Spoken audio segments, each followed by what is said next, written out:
should be able to spread through our country and through this idea of a global lens. So it really is this idea of how do we encourage everybody to show kindness? There are different kinds of kindness. There's micro kindness, which are just a small acts like holding the door open for somebody. Chelsea, Ryan, and Adrian did a micro kindness for me today. I had to drop something off in the other building and they took it over there for me, which was very good because I didn't have to run around as much.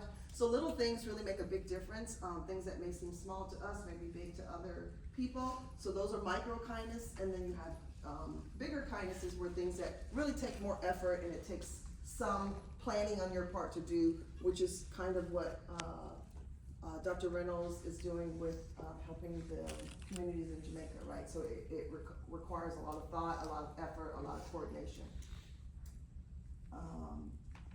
So this is your brain, and this is your brain on kindness, right? So there's a lot of science behind kindness. It's not just an act of doing something. It really does change the makeup of your brain. Research shows the more kindness that you do, the more that your brain changes. So for example, it releases all of these kind of feel-good hormones that are part of our brain makeup. The first one is dopamine. That is kind of the feel-good hormone that when you do it, it makes you want to do it again, right? So you can almost get like addicted to kindness in the way that it feels because it releases a lot of dopamine.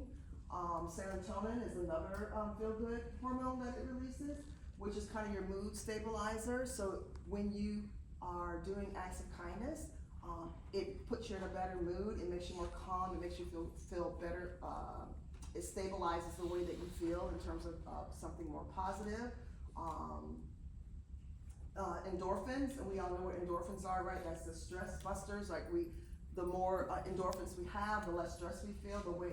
And so sometimes people do exercise and do different things to get their bodies to release more endorphins. Acts of kindness, research shows that it releases more endorphins, and so that it really does counter a lot of stress. I know a lot of you are seniors and you're going through the stress of applying for schools, finishing your ACT test, SAT test, and the stress of that. You could really counter some of those things by doing small acts of kindness. And although it doesn't sound like it may do the trick, it does trick your brain into releasing some of these hormones. And then the final one, oxytocin, which is the chemical about connection. So a lot of the work that I do as a researcher is on belonging, how we create belonging, what does belonging feel like, the absence of belonging, how we go about creating belonging, and then oxytocin is really the thing that connects, right? It's the connecting, it's the chemical in our brain that makes us feel like we belong, that we're part of something, that we're valued.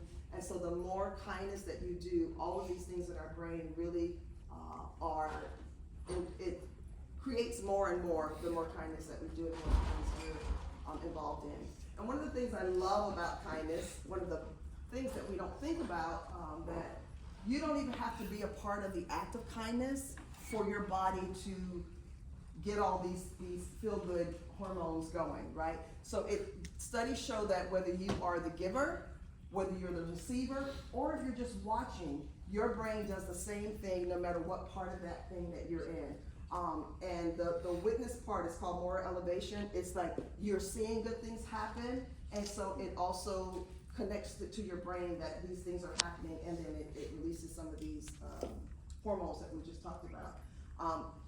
Example that always comes to my mind when I talk about the science of the brain and kindness, when I am traveling, and one time I was on the plane and there was a little white woman, must be in her 80s, dragging her suitcase, and there was this young black boy who was behind her, and she was having a hard time getting her suitcase on the top rack. And he asked her, "Do you mind if I help you?" And at first she looked back like she was a little bit kind of startled, and she allowed him to help her. And I just watched the whole thing. I watched the conversation, and I felt so happy inside. So sometimes we don't even have to be a part of the act of kindness in order for our bodies to really kind of release those things that take us out of the fight or flight that sometimes we're in because of our daily lives and the stress of our daily lives. So being around people who are doing kindness and watching the kindness is sometimes just as effective for our body as it is being involved. And we know that kindness is contagious. If we see acts of kindness, it mostly will propel us to do more kindness as well. And so this kind of takes us to the final part of kindness that we may not think about, is that the idea that kindness and courage really leads itself real nicely into belonging. So sometimes the act of being kind, when it's hard, right? It's stepping out when things aren't easy, to say something or to stand up for somebody or to do something that maybe the crowd is not doing. But that act of bravery is really a form of kindness, and it leads to belonging. And belonging is one of the feelings that, if you're looking at, I know you guys probably know Maslow's order of what's it called? Needs. Yeah, Hierarchy of needs. The need for belonging is one of the basic ones, and the more kindness that we can do, the more we make people feel like they belong in a space, they belong as a part of a group, or that they feel valued or they feel heard. It really does support a community.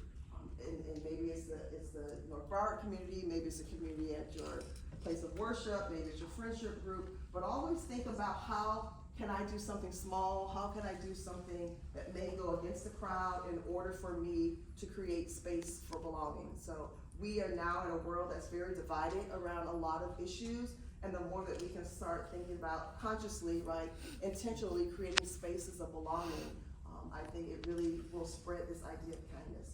So we wanted the day not to go by without really kind of acknowledging what today means, and have you think about, have you spread any kindness today at all? And if you haven't, what small, even micro kindness acts can you do today that can make a difference in somebody's lives?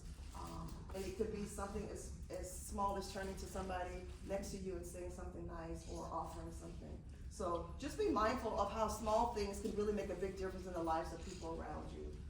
There have been studies that show that, and this is maybe a touchy subject, but like with young people and suicide, a lot of suicides were prevented because somebody said something to that person in that moment that they needed something. So you don't know those small things, what impact they could have on somebody long term.